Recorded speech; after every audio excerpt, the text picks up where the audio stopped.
Please give a very, very warm welcome to our friend Tim Cody.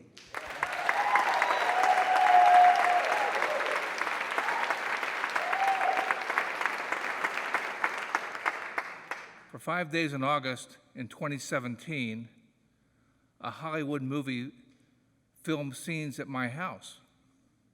The film's called Blue. If you look it up on Facebook, search Blue, the movie. On IMDb, search Blue 2018. The film concerns a young woman's struggle to piece her life together after a botched suicide attempt. It stars Callie Shatira. Callie grew up a couple streets over from where Mrs. Cody and I live. She graduated from CCM in 2013 and moved to LA, where she does a lot of voiceover work. She wrote the screenplay for Blue with her wife, Gabrielle Leesma, and won some awards at film festivals in 2016. In 2017, they scraped up enough money to make it into a feature-length film, although it was going to be on a shoestring. I first met Callie and Gabby when they came over to my house to talk with Mrs. Cody and I about using our residence as a setting for their film. It didn't take much convincing before Mrs. Cody and I were in. At the end of the day, we talked about it, and we were thrilled they were going to be using our house. On day one of filming at our house, Mrs. Cody was out of town. I spent a lot of time going behind people and closing the door so the cat, Mr. Bob, wouldn't make a break for it. They also filmed the rat funeral scene in the backyard. Yes, I said rat funeral. When you see the movie, you'll understand. They also shot a scene where Callie's in bed. She left her bra in the bathroom. I had a joke here about not wanting Mrs. Cody to think I'd gone Hollywood by finding an actress's bra in the bathroom, but I decided not to use it. It was a trap, a booby trap.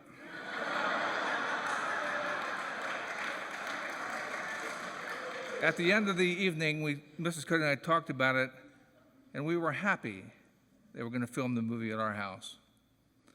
On day two of the filming at our house, I again went behind a lot of people and closing doors so Mr. Bob wouldn't get out.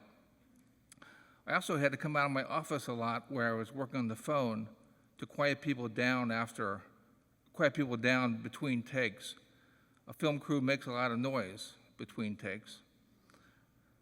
Judah Scott, the most credentialed actress in the movie, was on hand. When she was around, we had to have a private dressing room for her exclusive use. When Mrs. Cody and I talked about it at the end of the day, we were okay with them using our house to film their movie. Day three of the filming, we had decided that Mr. Bob was going to spend filming days in solitary in the basement, so we wouldn't have to worry about doors being closed. But I, again, had to come out of my office a lot to quiet people down. That was the day also I met Nancy, Callie's grandmother, who was visiting. She pulled me aside and told me I was crazy for letting them use my house. Said she would have told him to get out a long time ago. Mrs. Cody and I talked about it at the end of the day, and we were resolved to them using our house for the filming of our movie. On day four of the filming at our house, I was starting to realize that having 30 people in your house is a lot of people. They filmed the scene with Callie on the roof of my house. She got down from the roof in a very safe manner using the 20-foot ladder from the garage.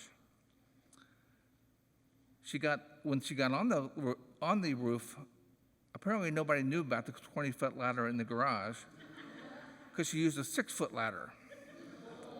She climbed to the tippy-tip top of the ladder, couldn't quite get high enough to get on the roof, so Gabby climbed up behind her about halfway, held her hand out. Callie stepped in Gabby's hand and just got high enough to get onto the roof. At that point, I was thinking I probably should have had them give me a copy of that $1 million liability policy they told me they had. At the end of the day, Mrs. Cody and I talked about it. That filming day ended at 1:30 in the morning. At the end of the day, Mrs. Cody and I talked about it, and there was not much we could do about it now. They were going to use our house for the filming of their movie.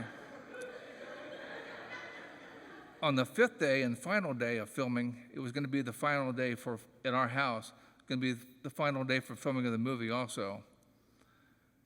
That day ended at 3:30 in the morning. When the assistant director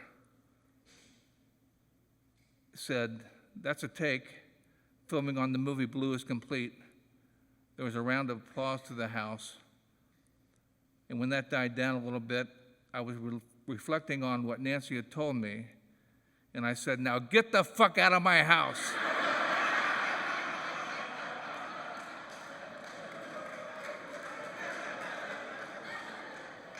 As much as we were glad they were gone, Mrs. Cody and I were equally glad that they had come. Mr. Bob was just glad to be out of solitary. I like telling stories about the filming of Blue much more than I like putting up with the inconveniences of it being filmed. I liked telling stories so much. At one point, I was worried that the film might be bad, and I wouldn't want to tell stories about it anymore. But I'm happy to report Mrs. Cody and I saw the film at a film festival in Fort Wayne, Indiana, last month, and it was great, especially when you consider it was made for a total of $85,000. It's doing well at film festivals this summer, being in a lot of them and winning some awards at them. It was one of 3 films pre-selected to be included in a film festival in Austin in September. Callie and Gabby are very excited for this opportunity because through this film festival, a lot of independent films are purchased and widely distributed. So hopefully Blue will be widely distributed and you all have a chance to see it. When you do see it, watch for the employment office scene where an actress playing a crazy woman tells a good-looking guy on crutches she should trip him. It's the best scene in the movie.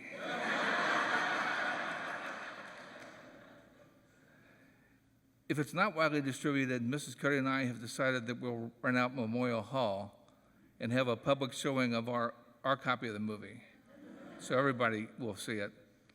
Because at the end of the day, Mrs. Cody and I talked about it, and we're proud to have had them use our house for the filming of the movie. Thank you.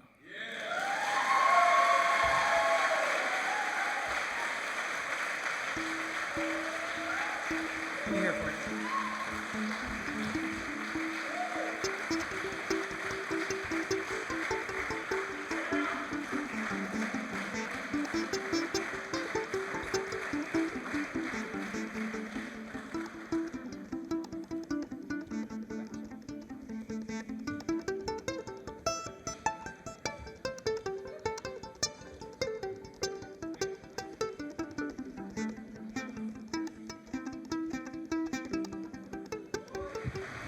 Give it up again for Tim Cody.